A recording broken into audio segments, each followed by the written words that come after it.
Bueno, estamos aquí en el stand de Funko Games, en el Hall 4, y nos van a presentar su nuevo juego de Legacy of Isla Nublar, un juego de estilo Legacy que tiene, si no recuerdo mal, 12 escenarios de tipo Legacy, pero una vez que se acaben los 12 escenarios, el juego será perfectamente jugable.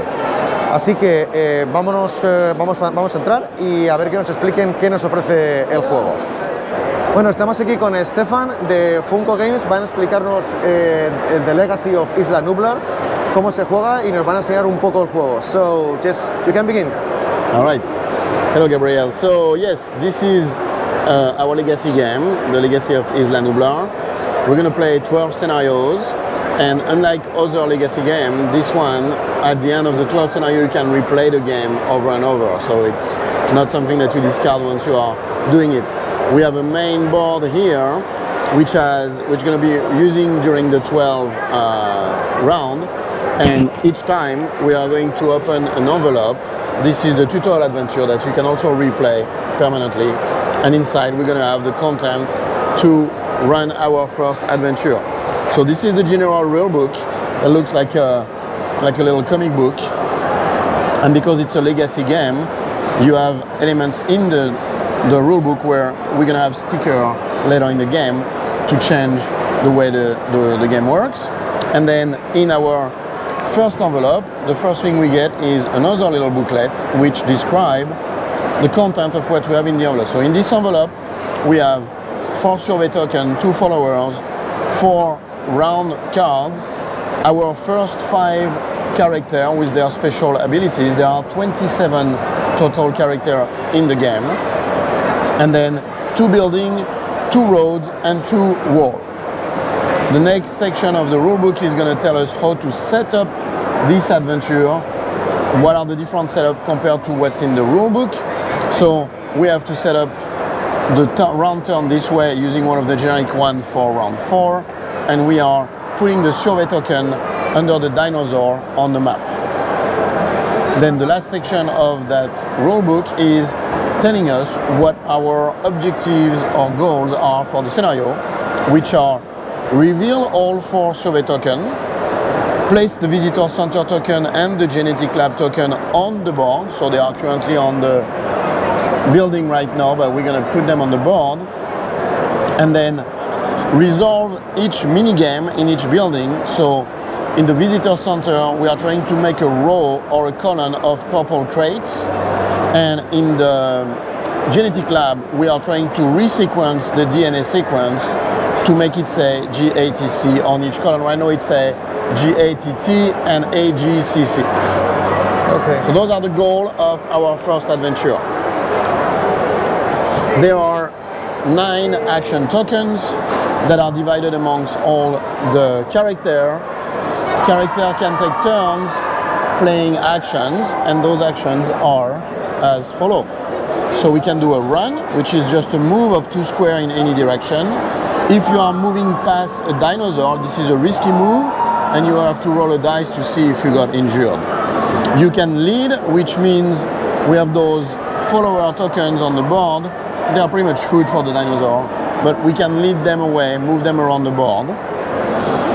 We can herd. We have those herd tokens right here that we can place under a dinosaur. If we herd a dinosaur, we prevent the dinosaur to move at the end of the round, and we can actually move it 1 square in any direction we want.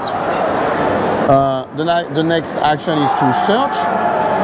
Searching a sector is to reveal the card on the sector, and if it says 1 item, we're going to get one of the items that are giving us extra power, but also the sector cards are going to tell us what are the movement of the herbivore and the carnivore at the end of the round, and we will go consecutively for each sector, moving the dinosaur around.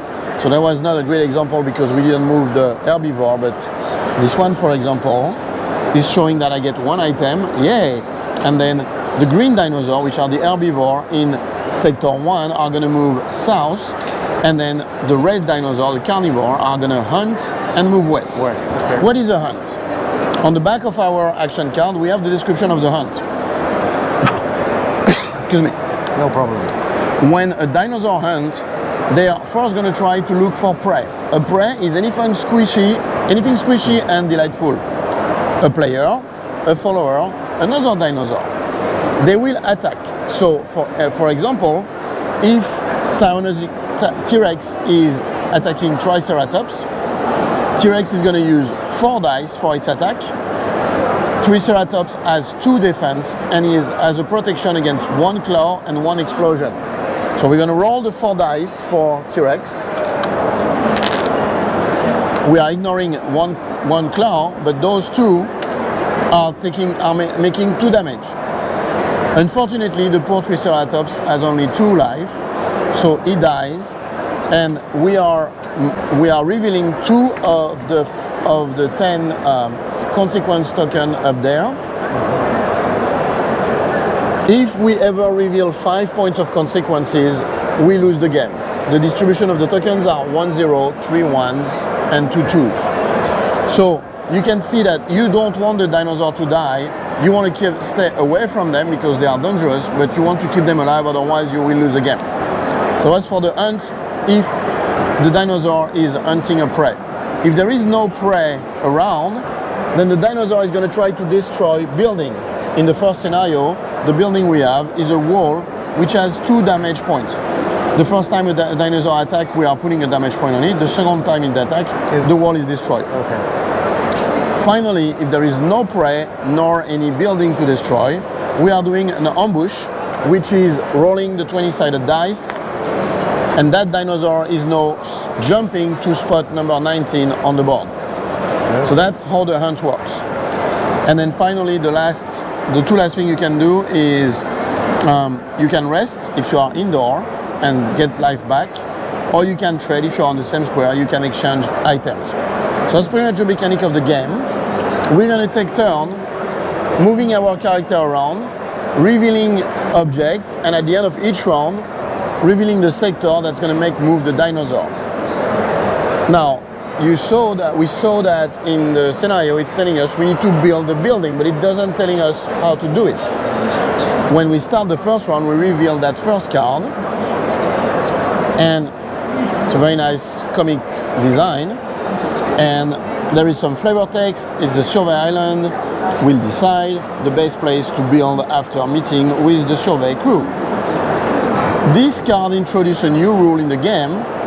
When you search, also reveal and take any survey token in your zone. So now that's giving us an hint. When I'm going to do a search action with my character on sector 1, for example, I'm going to reveal the card. So we start with a sector card on each sector, obviously.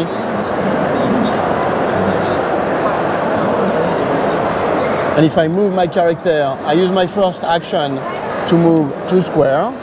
So that's 1 action. And then my second action, I am doing a search on sector 5. So I reveal the sector 5 card. I get 1 item. Excellent. I'm getting 1 item. And then, 1. And then I know now that at the end of that round, the green dinosaur are going to move west. So this guy is going to go here.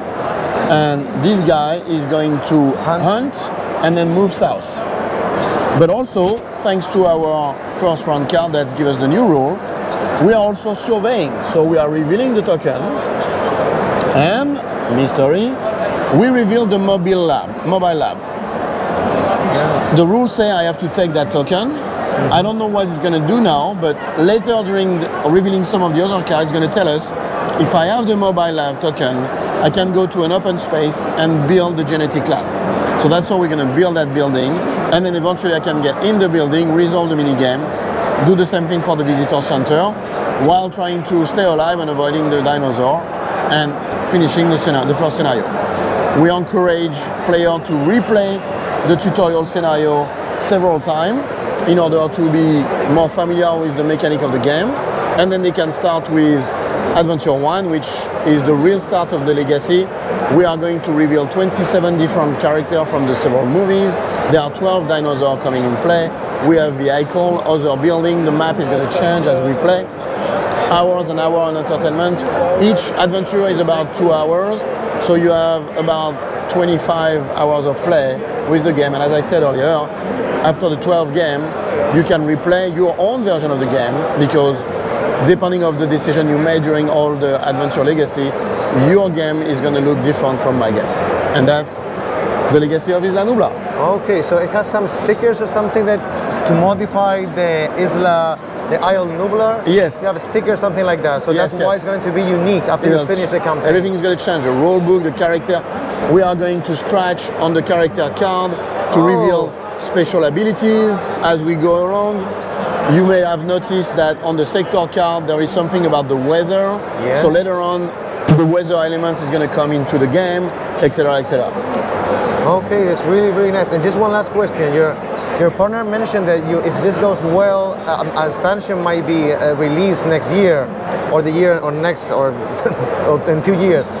If you release an expansion, will be usable independently of how your game end, I guess, right?